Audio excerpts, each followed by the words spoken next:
I think in the future, to guarantee X amount of press time for a client that's bringing in that much revenue, I think that's a place where we as a company should start looking into contracts just to ensure, like, hey, we're giving you this much dedicated time and this much dedicated space inside of our shop. So if we get to a point where we need to give a specific customer that much press time or even their own press, like let's say we bought a piece of equipment for a client like that, I think that's a space where we need to start looking into contracts as a company. What do you mean by the contracts? As in signing something legally with them to say they must do X dollars a year? I think so. Yeah. I mean, I've spoken with a few other people that have some of the same size clients, and those are the routes that they've taken. If they've gone out of their way to purchase equipment for specific clients because they've needed to upgrade their shop or their processes, they've had those clients sign contracts that say for X amount of years, this client's going to spend X amount of dollars with you. I was talking to someone, I want to say it was like Rich at Culture Studios, and they were talking about the myths of contract printing. They're like, back in the day, contract printing was much different than contract printing is today. But my question is, okay, I'll just put a situation out there. You have a client, they're spending a couple $100,000 a year with you. They sign a contract. At some point, they can't afford it. They're going broke. They can't pay you anymore. They don't like you. You don't like them. And they're ready to it's over. Like the relationship is sour. What good does a contract do? Are you going to take them to court? I agree with you on that. And I think that's a case by case basis, because I think that's the world that you get into. Let's say you're going to fire a client. I think that falls in that same realm. They've become a problem client for you and they're costing you money. So just like a client with no contract, that's just someone that you would end up firing if they didn't want to be with you anymore. I would never, if someone's going broke, and even if they had a contract with us, I wouldn't want someone to spend every last dollar they had just to fulfill a contract. Have you done something like that, Stephen? So this is interesting. This is something we think about a lot, right? Because we get licenses and get in bed with the schools, right? And these schools will produce hundreds and thousands of dollars, if not sometimes millions of dollars of revenue. We do it with our national partners, and we take on the burden of a lot of their work, whether that's 3PL, whether that's handling their marketing, fulfillment, reporting, all that stuff.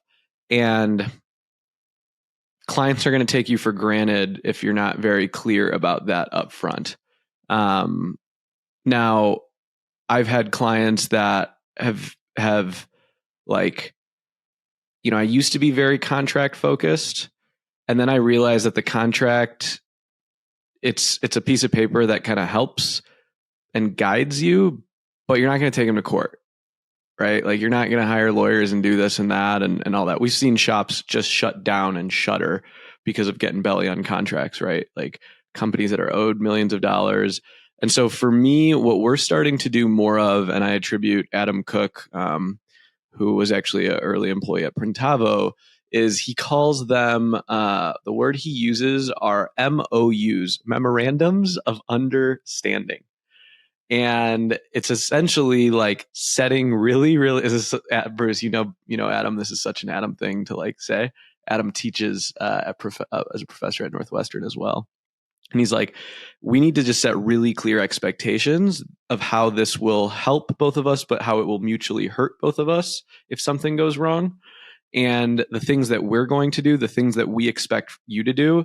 And we are going to check in on that kind of memorandum or that notice like every quarter, almost like a dating contract, right? And it's like, so that all of a sudden at the 9th hour, we don't get hit with a decision that wasn't in our control, but really gravely affects us. And so I think it's trying to forecast that and see it and almost like treating those clients like partners, and knowing that you're in it together, I think is like what we're trying to do. But that's something we think about a lot. Okay. I want to play devil's advocate with you then. How do you guys think about then it being just like a lease contract for a either equipment or an apartment, even simpler, like it's rent. Let's say you signed an 18-month lease and you're 3 months in, you lose your job, can't pay rent. Is that the landlord's fault? And then who, now the landlord, yes, has to definitely decide, are they going to take you to small claims court based on how much you owe them?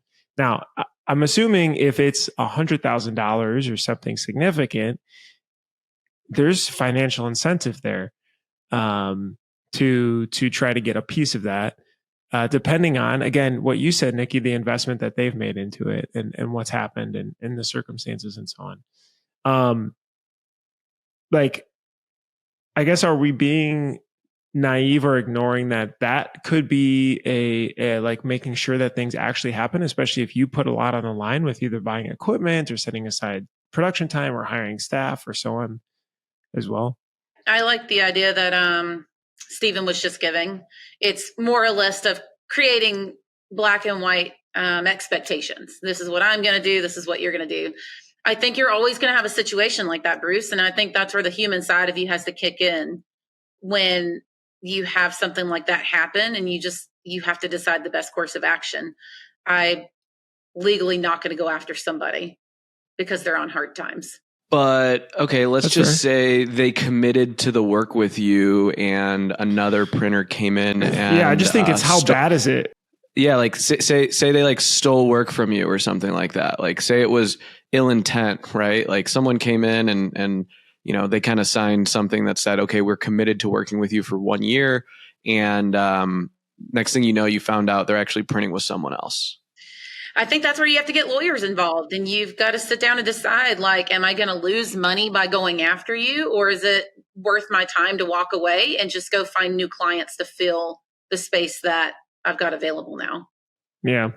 Yeah, it definitely seems like a sliding scale, but I don't know. I think the second you get lawyers involved, okay, let's just say you've hired some lawyers and you're like, okay, I'm going to go after them. Well, you're probably spending a ton of money on those lawyers. So that's going to burn at $300 an hour, a lot more than your presses are doing. And your reputation is going to be that you're going after your clients. Like your reputation, it just gets pretty bad pretty quick. I don't think it's a win. I don't think our industry is set up for it. Like I said, for me to want to take legal action against someone and like really go after them, it would have to be some big dollars involved.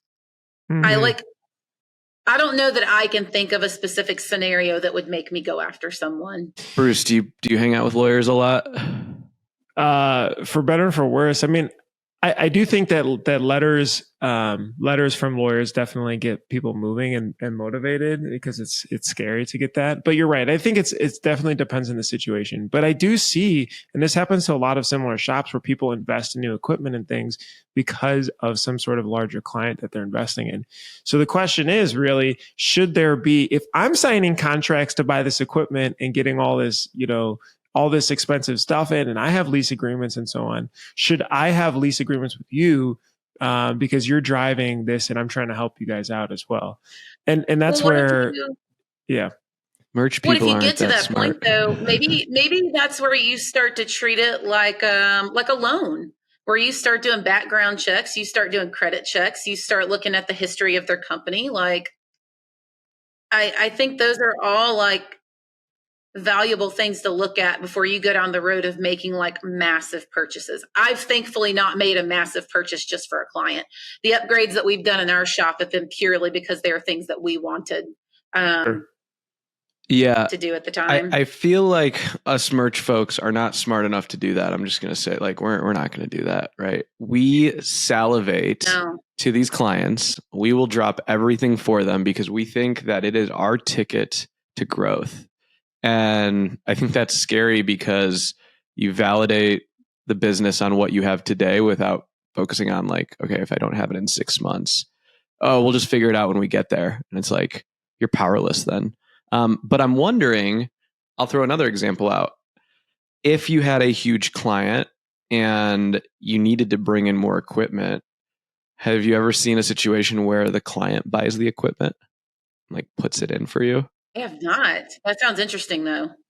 I wonder if anyone's ever. I don't know if I don't know. Someone once approached me. We were selling a ton of glassware, like pint glasses for bars, and we were ordering them. And the bar owner's like, "What if I bought the pint glass printer for you?" And I was like, "We don't know how to print pint glasses, so don't do that." But I don't know. I'm like, is that making them a partner of your business, or could you start a company for them with them to like embed yourself in there? So, let's just say a company was spending $1 million a year with me, and I'm like, hey, I can save you a little bit of money. I'm going to actually make you a part owner of this section, and you'll get to share in that, but you have guaranteed revenue. I don't know, Bruce, have you ever thought of that? Maybe I'm overthinking it. I do worry the risk factor is still there. Now, maybe you de-risk the fact of the capital expenditure, but you still, like, if they go under, they go under in either scenario.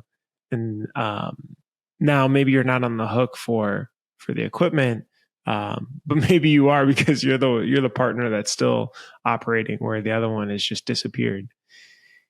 But it is interesting. And from a Printavo side, we've had that from like features, people would want to buy stuff or things like that. And so it is a thing for sure. And I am always surprised by it, but it is definitely a thing. I would want to do my homework. I'd want to know what the purpose of bringing it in-house would be. Like, are they just looking to save money? Do they want quicker turnaround times? I think I would really want to know what their expectation was. Because you think about buying, how much does one of those printers go for, or one of those pieces of machines? Do you know? I don't know, probably $15,000 to $30,000. Yeah, there's some that are pad printed. There's some that are screen printed. There's some that are digitally printed. So I don't know. I have to know the reasons.